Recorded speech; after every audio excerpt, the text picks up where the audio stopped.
Ah, the hamstrings. Most of us don't really think about them that often unless they're really, really tight or they're injured. But they are so important to focus on, and not only for making sure that they're not tight, but also to strengthen them. But be sure to stick around for this full video because I'm gonna be showing you guys one of my favorite exercises to do to help bulletproof your hamstrings and get those guys stronger. The hamstrings are mainly responsible for hip extension as well as knee flexion, and that's why they're really important for maintaining our torso position as well as stabilizing the knee joint. As an athlete, that means that focusing on strengthening your hamstrings can really help to increase your speed, your change of direction, your agility, as well as prevent injuries. And even if you're not an athlete, strengthening your hamstrings can be really important to make sure that you have good posture and to be able to continue to do everyday living activities like standing up out of a chair or bending down to reach for something or going up and down the stairs.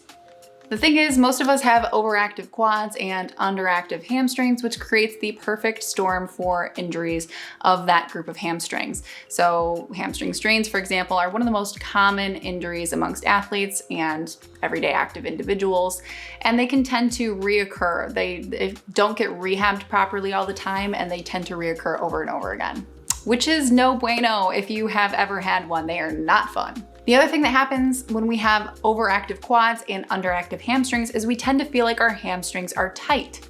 And what do most of us do when we feel like our hamstrings are tight? We try to stretch them out. But there's a reason that when you do static stretching for your hamstrings that you don't really see much long-term improvement to your range of motion and how flexible your hamstrings are, right?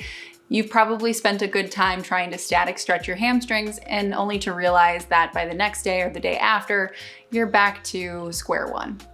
You see, the cool thing is that the human body's neuromuscular system will always try to protect itself from getting injured. And one of the ways it does this is to make those muscles feel stiff or tight to prevent us from getting that full range of motion, hence protecting us from the perceived risk of injury. However, it's very rare that the tightness you're experiencing is actually due to a physical shortening of the muscle, but rather the brain not allowing the muscle to stretch due to instability or weakness and therefore trying to prevent an injury.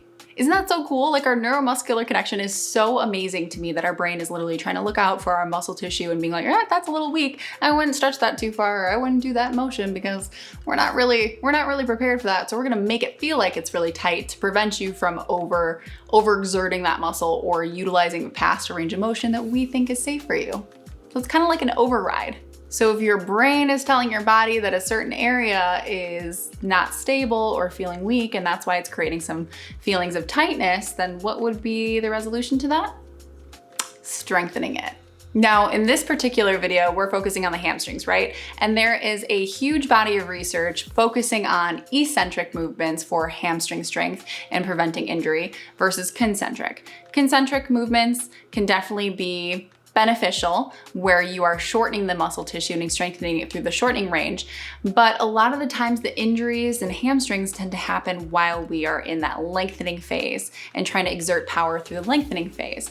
Thinking about a sprinter, right? When they are changing their gait and they're really reaching one leg forward and trying to plant that heel down or that foot down onto the ground and push it forward, the hamstring is in a very stretched out phase. That tends to be where a lot of athletes will develop those types of strains. So strengthening the hamstring through a lengthening range of motion is actually going to be extremely beneficial to help get it stronger.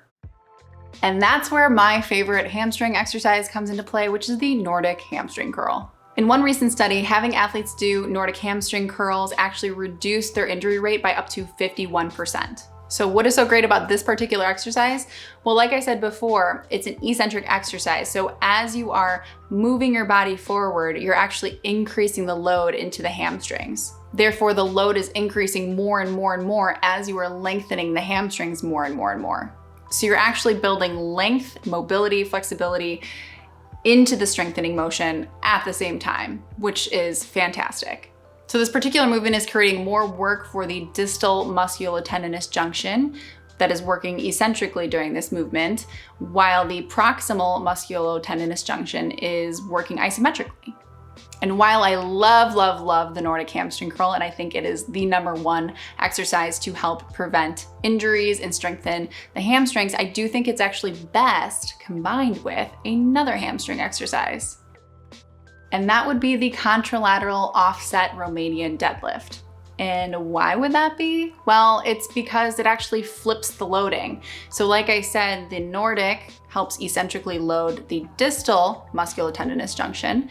The contralateral Romanian deadlift is going to load the proximal musculotendinous junction eccentrically, while of course the distal is then put in an isometric hold. So you're basically flipping the loading between the two, and you're still focusing on an eccentric movement in both exercises. However, you're loading both junctions of where the hamstrings are positioned from the hip to the knee. So if you can combine those two hamstring exercises, you can seriously bulletproof your hamstrings. But I'd say if you're gonna start with any one exercise, start with that Nordic hamstring curl. So let's keep talking about the Nordics. Personally, I've been working on my Nordic curls for probably 8 months now, and it has taken some time, guys. Give yourself patience. This is not gonna be something you're gonna be great at right off the bat. You will get DOMS or delayed onset muscle soreness from this because you are gonna be really effectively tearing some of those muscle fibers and rebuilding them because you are strengthening through a length of motion. So you're gonna get way more sore than you're probably used to if you've never done any kind of eccentric hamstring training before. So definitely keep a lookout for that, but it is something that has been really great to incorporate. I've been doing that knees over toes program. If you've watched any of my previous videos, I have a whole playlist on it of my progress throughout that program. It's been something that's been incorporated, you know, pretty regularly throughout the entire program. And now that I've moved into the standards program, it's still part of it, so I'm still working on it. And the Tib Bar guy was kind enough to send me one of his Nordic weight benches to try out, and I have been absolutely loving it. It's actually one of my favorite designs for a Nordic bench that I've seen thus far, and that's because you can regress the movement very easily with this bench. So not only is it a full bench that you can use for other things like doing chest press, shoulder press, trap 3 raises, and basically anything that you'd use a normal bench for, but the fact that it hinges up and that you can create an incline with the back part of the bench is so great for regressing the Nordic movement. For me personally, I have not been able to get a full Nordic in yet. I'm still working on it. So having that part of the bench being able to come up and being able to regress the movement until I can get myself down farther over time is so, so helpful. The other thing I want to point out about this bench that's really cool is that the part that you put your knees down for the Nordic curl is actually a little bit wider than the other part of the bench. And that just helps you make room to spread out your knees and to get comfortable in an optimal Nordic hamstring curl position, but also still keep the bench functional for other movements, because the back portion of the bench where you'd be laying down if you're doing a chest press, for example, is still narrow enough to allow your shoulders to drop and your arms to drop by your side to get a full range of motion. So it's really designed keeping in mind just like a multifunctionality aspect of it, which I so appreciate. I live in a small apartment space, so it's really great to have something that can be adaptable for multiple uses of different types of exercises. It's also incredibly sturdy and just doesn't teeter. It's like really well made, on top of also being incredibly lightweight. Super easy to pick up and move around, which I absolutely appreciate. Again, having an apartment and needing to move equipment around all the time, it's really nice to just be able to pick that up super easily and carry it to the next room without really stressing about it. I highly, highly, highly recommend getting this Nordic weight bench if you are doing any types of Nordic exercises or really want something that's multifunctional that you can use for different types of things. If you have a compact space that you really need to get the most bang for your buck and make sure that you're having pieces of equipment that you can use for multiple things, right? So highly recommend it. If you do want to order this Nordic weight bench, I put the link down below in the description. I'll put it up above somewhere in this video as well. And you can also get 10% off if you use my discount code, which is Victoria_Dorsano. And again, that's Victoria_Dorsano for 10% off. And thanks again to the Tib Bar guy for sending this bench. I am thoroughly impressed with all of his equipment.